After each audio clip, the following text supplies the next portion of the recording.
Hi, my name is Nathan. Today we're going to do a comic book review of The Death of Doctor Strange, issue number 1, brought to you by RatedComics. And by the way, stick around at the end of the video because at the end of this review, we're going to announce the winners of the Death of Doctor Strange comic book giveaway. With that being said, let's get to it. In this issue, we start off with Doctor Strange in bed being told to get up by this ghost dog. We get to see how Doctor Strange starts his day from the moment he wakes up. He gets teased from the dog about getting his walkies in before his heart goes pop.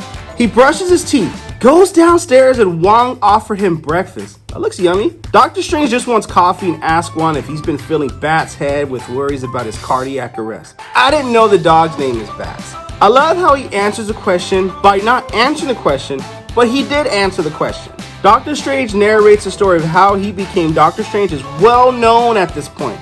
The obsession with money, status, fame, and then the accident. He then goes on to say that none of it mattered to him when he began his path to medicine. Some of those motivations came from Koshie, as he wanted a cheap death. And if I'm butchering that name, comment below, let me know. The conversation he has between him and Bats is funny about keeping Doctor Strange alive and how Hawkeye's dog is. Whatever. Doctor Strange continues to narrate that there was an element of arrogance in human life held in his hands and that he had such hands. Recent events led to Doctor Strange's return to his first love, his first art, which is performing surgery. He spent so much time as a sorcerer and a superhero that this feeling of performing surgery again feels new again. He loves the feeling of being nervous like he is a student all over again.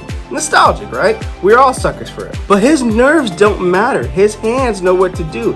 It's like there's a mundane beauty in this unlike any other magic. He reflects that magic taught him one lesson that medicine never did. Humility. He saved a life during surgery, but he has other patients too. Decades passed without practicing medicine, but he never stopped being a doctor. He is the Sorcerer Supreme, and the world is his patient. We see Doctor Strange handle a situation that these two police officers were not trained to handle. The civilian, Mr. Plotnik, wanted power and wanted to be taken seriously. When he asked Mr. Plotnik where he went for this power, turns out he linked himself to the 7 sons of Cinnabus. I almost said cannabis. The dimension in the Celestial Concordance, it's a dying dimension.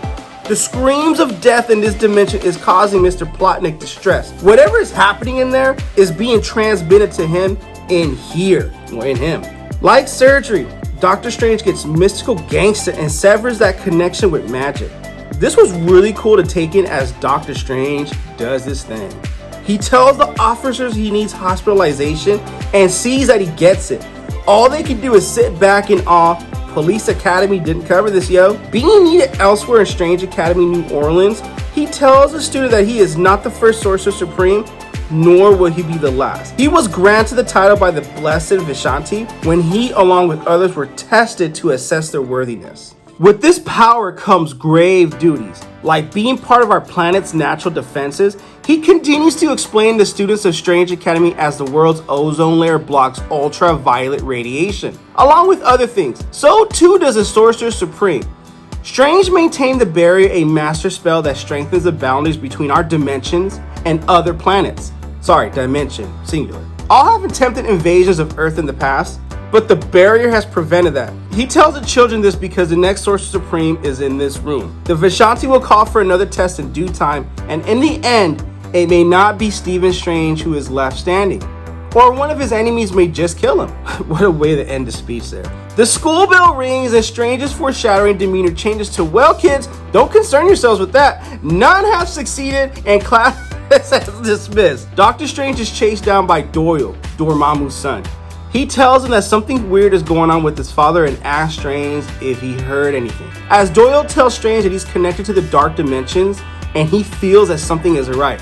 The intercom calls for Doctor to the baseball diamond for a blasphemous incursion. Blasphemous incursion indeed with these raiding party as he fights these side by side with Ilana. He calls a spell of crimson bands and Sidaraki, which bounds these demons. He asks why they invaded his school. They want to harvest the souls of children to sate his hunger, whoever he is, so that they may be spared. Ilana decks him cold as she's heard that bull jive too many times to count, and so have we, and if you're watching enough horror movies and voodoo stuff, I suppose. Strange throws him back into the pit and she seals the breach. She tells Strange that they should speak to Dr. Voodoo about increasing the magical warding. Strange's mind is elsewhere as he is needed elsewhere. Needed elsewhere indeed, as we get a highlight reel of a magical booty kicking and typical day at Doctor Strange is what he needs to deal with. His work never ends.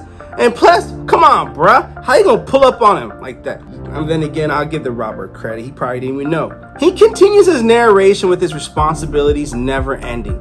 And his life gives him gifts every day. The things he's done, the people he's met, has not ever been matched. I love the life flashback in the narration vibe. He ends with the man without a soul. Can he truly said to live? Okay, that's some more foreshadowing, I believe. The door knocks, and Strange takes his foot out of the tentacle Epsom salt foot bath, if you will, to answer the door. He continues to narrate that Doctor Strange is never tired and he is never rumpled. He opens the door and initially he seems unfazed by it, more bothered by who is at the door. Before he can finish his sentence, it has been a long day and the mystery dude ends it with, "Your last day." Strange narrates that it's good that his friends are not here. This is beyond them. The power used on him is familiar but overwhelming with inconceivable power. He ends telling this mystery mystical dude to go on, but he warned, this will not end the way you wish. Cut to black. There is more to this book and there is another chapter. I will leave a little meat on the bone for those who wish to purchase this comic. Link in description, by the way. I love how we get a recap of Doctor Strange's life at home, at work, and how he's still the superhero fighting villains in the New York streets. In a word, Doctor Strange is comfortable. The man lived a full life at this point, and he's been a teacher at the Strange Academy, so one might conclude a shakeup is in order. There is a death in this issue.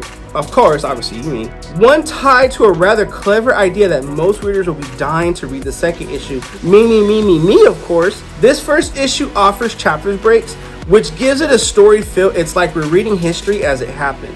The death of Doctor Strange is a good start, especially for fans who haven't caught up with Doctor Strange for some time, like me, since my only familiarity with him is some Spider-Man cartoons from back in the day and the Doctor Strange Marvel movie. It recaps his life, sets up where he's at mentally, and drops a crazy ending. Not the ending in chapter 1, but also the ending in chapter 2. That ending has crazy potential for what Doctor Strange might be in the next issue and beyond, making this an exciting series not to be missed. With that being said, The Death of Doctor Strange, issue number 1. What you guys think of the comic? Comment below, let me know. And as promised, if your name appears here for the winner of the comic book giveaway, then by all means, my people, send me a DM request on Facebook, Instagram, TikTok, whatever. Get a hold of us, let us know you won, and send us the best address to mail a copy of your Death of Doctor Strange issue 2. The standard cover, of course. If you like the content we're throwing up, you know what to do. Here at Rated Comics, we do awesome comic book related content, comic book reviews with the occasional comic book giveaway. Thanks again for watching. Until next time.